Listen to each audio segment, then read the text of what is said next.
Thank you very much. I'm back again. So you see here the AML boat, which is in Montreal, and yesterday I saw the APL boat, which is here. So just as a... Anyways, I'll focus on allogeneic transplants, so very little on autologous. Just it is an overview, so I was asked to do this condensed overview of who should get a transplant. And I will not discuss APL, which is a topic of a later presentation. As a reminder, autologous transplants are a trick to deliver higher doses of chemo or radiation therapy, right?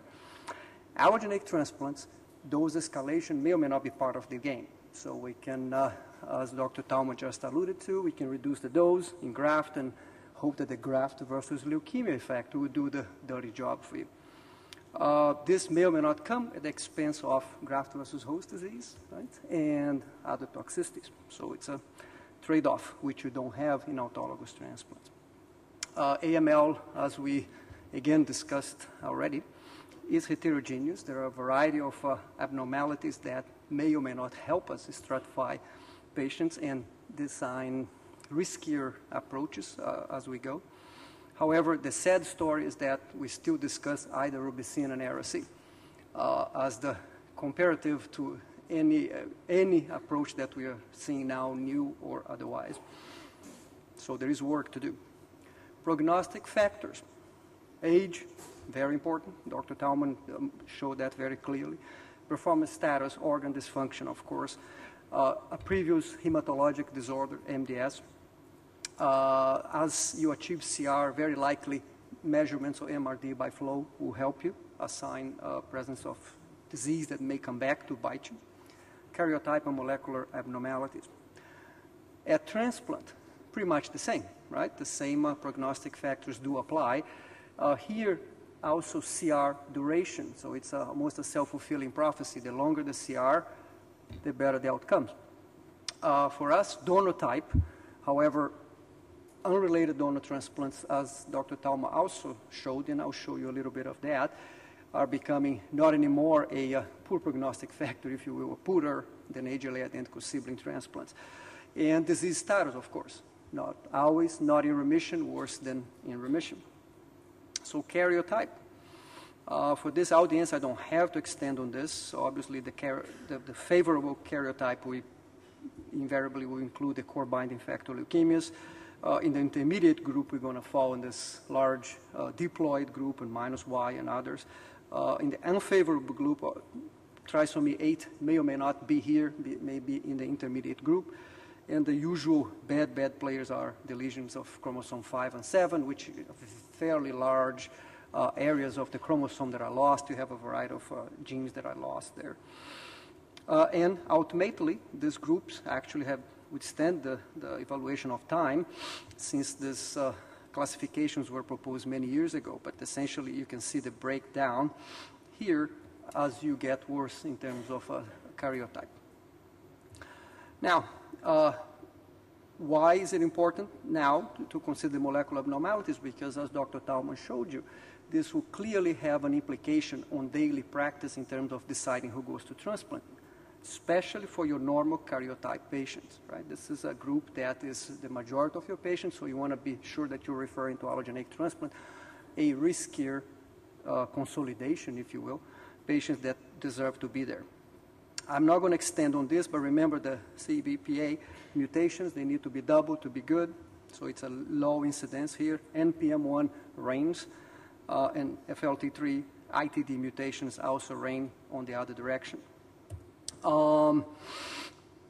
Important to remember that most of these abnormalities have not been validated in a prospective fashion. That is, these are all databases that we're looking backwards, so things that already happened.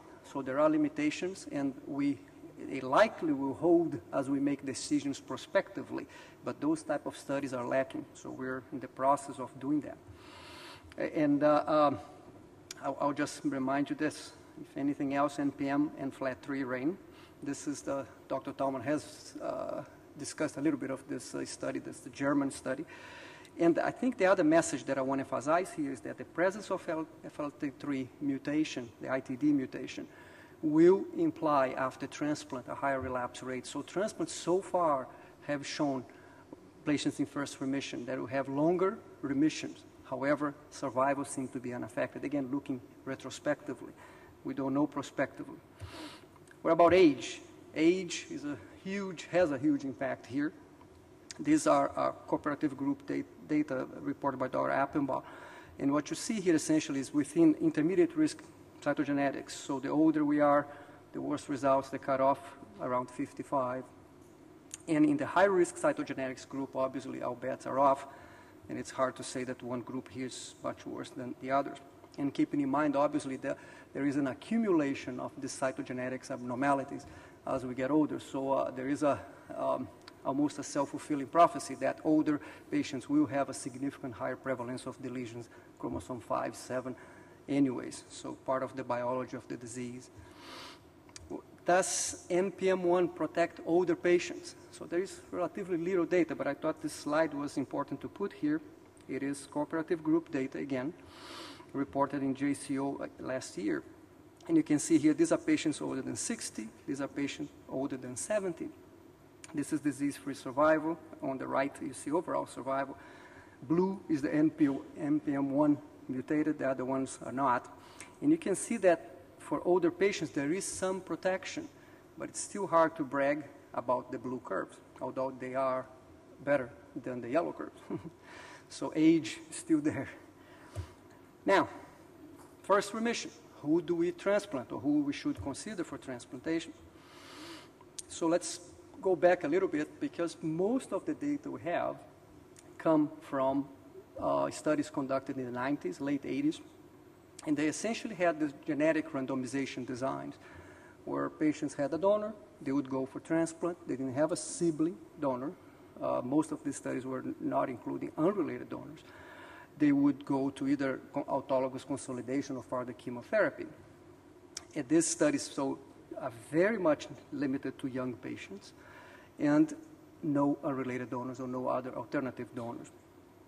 These studies were also plagued by, or shouldn't use the word plague, but they used regimens that you may or may not consider today more toxic than what we do now. A lot of them used unadjusted, no pharmacokinetic guidance for oral busulfan, and total body radiation with significant treatment-related mortality at the time. The major message, again, this is a very broad statement, allogeneic transplants, as one would expect, would have less relapses, graft versus leukemia effect. However, this was frequently offset by mortality. Again, graft versus host disease, poor immune recovery, toxicities, and so on. Autologous transplants, very hard to find in these classic studies any superiority against high-dose Ara-C-based chemotherapy. So now, where does this evidence come from? There is a very nice meta-analysis that Korev reported in JAMA a couple of years ago, in which essentially they reviewed 6,000 patients. These are from 24 trials. Keep in mind what I said, the timing of these trials were 90s and late 80s. Be that what it may, you have thousands of patients. Message number one is right here. The hazard ratio of relapse or death with allotransplants was 0.8, so it was protective. However, this relapse-free survival benefit was limited to poor risk and intermediate risk patients. Good risk patients, no benefit. Hazard ratio of death was again protective. Here, no relapse. The overall survival benefit was again for poor risk patients and intermediate risk patients. Good risk patients, no. Again, based here, these are core binding factor leukemia and APL patients, right? So that kind of lines up the thought around CR1 patients. So let's talk a little bit if you're not in CR1. So here is an exercise that we did, it's an MD Anderson database. Paul Armstead, who is now at UNC, reported this. So the exercise is as follows. So there are like 600 patients who had relapsed AML, treated, as you can see here, from 1995 to 2002. So of these patients, there were approximately 500 that either did not get a transplant right away or didn't die during the first salvage. And they went on to achieve a second remission or not, right? And some others drop out here. And finally, we have 4 groups which received a transplant in second remission. Those who did not receive a transplant in second remission. Those who did not achieve a remission and went to transplant with refractory disease. And patients who simply did not get a transplant. So what happens here? So now you have 130 patients who got a transplant, others 300 something who did not. You see the selection that goes here. Huh? The median age goes down 15 years. So these are the patients we transplanted. The patients we transplanted intrinsically had a longer remission duration to start with than the guys that did not get a transplant. They were delayed, if you will. This is the time that took to start treatment and time that took to start transplant. So they were granted several days more than the other group, again, suggesting a more indolent course of disease to start with. And although the transplant patients had significant proportion of patients with poor prognosis cytogenetics, there was less than the non-transplant group. So what happens? Well, transplant does better, but again, very hard to be enthusiastic about this curve, right? I mean, the red curve is the non-transplant curve. So yes, transplant is indicated. Now, what has improved here? So and this is a biased statement, we don't like TBI for AML, and open for debate. Certainly, oral busulfan, although cheap, you're going to leave 30% of your patients overdosed, 30% of the patients underdosed. You may be on targeting 30 to 40% of the cases. So what has improved? Adjusted oral busulfan, yes, a significant advance as preconized by the Seattle group. IV busulfan reduces this variability, doesn't eliminate it, but it reduces it from 60% to approximately 20 to 30%. So still have a significant portion of patients who will be under overdosed if you don't do anything about it, but it's less. Addition of fludarabine, as I'm going to mention here, and the development of reduced intensity regimens that have essentially allowed us to extend transplant to the 70s. Donors, better matching. There's no question that we are matching patients better. As Dr. Tallman alluded to, we are extending transplant to lots of patients who do not otherwise would have a donor. So that's good. Let me talk a little bit about the busulfan story, which is something that we've been dealing with for many years now. So Bory Anderson essentially solubilized busulfan. Took 40 years for that to happen. And the curve, if you do nothing, it's a more predictable curve, if you will, when compared to oral busulfan. Subsequently, we and others decided to get rid of cyclophosphamide. We don't like cyclophosphamide together with too much busulfan, essentially because they compete for hepatic metabolism and bad things happen. So we decided that, number one, somewhat arbitrary idea, to give the busulfan as a big chunk on a daily dose. Get rid of the cyclophosphamide so we could allow these patients to have a huge area under the curve that is essentially 4 times than what you would get by giving busulfan every 6 hours. So instead of having 4 small peaks, you'd have a bigger peak. And here's our backbone for GVHD prophylaxis with tacrolimus and mini methotrexate. We also use, for what's worth, ATG for unrelated and mismatched related donor transplants. So the first message, well, I think that's the only message I'm going to leave here for this, is that, yes, unrelated donor transplants are actually doing slightly better than sibling transplants. This very preliminary results from 6-7 years ago, but the truth is they're holding, and these are patients in CR1. So this is the first time in our experience, at least, that we're seeing solid curves in the 70 to 80% range for adults, medium age in the late 40s. This is almost medium age 50. That are holding with time, so this is certainly advanced. And the advance is here, actually. Early mortality. It's not necessarily more anti-leukemic, but certainly by reducing mortality. That's the message, essentially. How does this compare with chemotherapy? And that's where this type of results would beg for us to readdress the issue of transplant versus no transplant for patients in CR1 because the mortality has decreased. So this is by no means a randomized comparison. This is a historic controls from Dr. Kantarjian's database at MD Anderson, who were matched to our patients by age and remission duration. Actually, they were granted the same remission duration that our patients took to get their transplants. And essentially, this is what you see. So data like this would ask us if we should prospectively start to looking again in this donor, no donor type of approach. Now, what about elderly patients? So all those things we're talking, they were medium age in the late 40s, early 50s. What happens with older patients? So this is an exercise that we did more than 10 years ago, but I think it's important to show. Essentially, the idea here was that Dr. delima and Dr. Girault would do 300 million consults in the inpatient service. And patients who were older than 50 with poor prognosis cytogenetics coming to receive induction chemotherapy at Anderson. The idea was to consolidate those remissions with a transplant in CR1. Well, here's the first message. 60% of these patients never entered remission. Of those happy few, 14 received a transplant. So which is, you can do here the math, 14 of 260 or 14 of 99. However, those happy few did very well. So we can see here everybody else who did not get either a consult or never called, whatever, as compared to the transplant patients. So this was a very preliminary suggestion that these patients should be referred for transplant. And I think we're now doing more of this transplant. We're convincing more, even our colleagues at Anderson, that this is a valid approach. But anyways, that's the suggestion. And as the German data mature, as Dr. Thalma mentioned, this is kind of reinforcing this type of comparison. Is this only MD Anderson? No.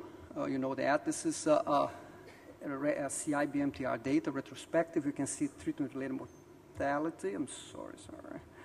That age here doesn't matter in terms of, or didn't matter for this retrospective comparison. And this is relapse rates. You can see all these age brackets. They're about the same. So, without this in mind, recommendations in 2011. Young patients. Now, young, you define young, right? It's somewhat in the eyes of the beholder. If I say young is less than 60. Low-risk disease, no transplant. Deployed AML, low-risk molecular abnormalities. Certainly NPM1, CBPA, you're going to have to think, and other of these abnormalities, probably standard chemo. Keep in mind, there is no prospective validation of this. This is all retrospective. FLT3, yes, transplant. Keep in mind that, unfortunately, that may or may not work because they still relapse a lot. Other intermediate high-risk cytogenetics, transplant. What about the elderly patient? Well, the almost non-existing patient with low-risk cytogenetics may be no transplant. Everybody else we consider potentially eligible up to age 75. Keeping in mind issues of frailty and so on and so forth. In conclusion, this is obviously a complex disease, becoming more and more complex as data in epigenetics and others come into light. Treatment options likely increase in the next few years, we hope. And these choices of treatment, including transplant, will be more and more guided by this molecular profiling. How we're going to integrate these treatments with transplant is obviously difficult. I'm going to discuss in another session a little bit our attempts in incorporating maintenance therapy and how statistically to try to analyze that as we move new drugs into, as we design trials to include new drugs or more target therapies into the frame of transplantation. This is a session, I think, Saturday. These transplants obviously are more, now are certainly being offered to more patients in need, especially the older ones. The next challenge is obviously to see how much we can stretch this for aging patients and for those without donors. For the relapsed patients, needless to say, investigation approaches, clinical trials are absolutely necessary. We are very interested in reinventing maintenance after allogeneic transplant, be that immunologic maintenance. For example, WT1 or PR1 peptide, and so on and so forth. Incorporation of new agents in the preparative regimen. For example, it may be that breaking the stromal leukemia barrier and mobilizing leukemia stem cells may be better in terms of chemotherapy, may improve results of the preparative regimen. Graft engineering, of course, we expect that we're going to be dealing with more educated, more target T cells as the time goes by. So with that, I'll finish. I want to acknowledge Dr. Champlin here, Dr. Anderson, the busulfan story, Dr. Giraud, who is now in New York, Dr. Parmar, as I mentioned, my boss, and Dr. Spall, who is here and is going to be presenting later. And where's Dr. Kazilbash, who is going to be discussing, here's Dr. Kazilbash, who is going to be discussing myeloma later in this meeting. So I thank you very much for your attention.